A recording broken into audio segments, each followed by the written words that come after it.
Hello' everyone, নমস্কাৰ জনাইছোঁ মোৰ সকলো বন্ধু আৰু ভিউৱাৰলৈ। আজি নতুন এটি ভিডিঅ' আপোনালোকক দেখুৱাব বিচাৰিছোঁ।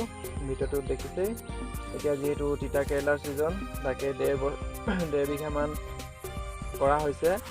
বৰ্তমান বেছিভাগেই ফুল ফুলিছে আৰু ফলো ধৰিবলৈ আৰম্ভ কৰিছে। ভিডিঅ'টো চাওক, কেনেকুৱা হৈছে জনাব, আৰু নতুনকৈ কৰা হৈছে সেয়ে কিবা ভুল দেখিলে জনাব বুলি আশা ৰাখিলোঁ। ধন্যবাদ।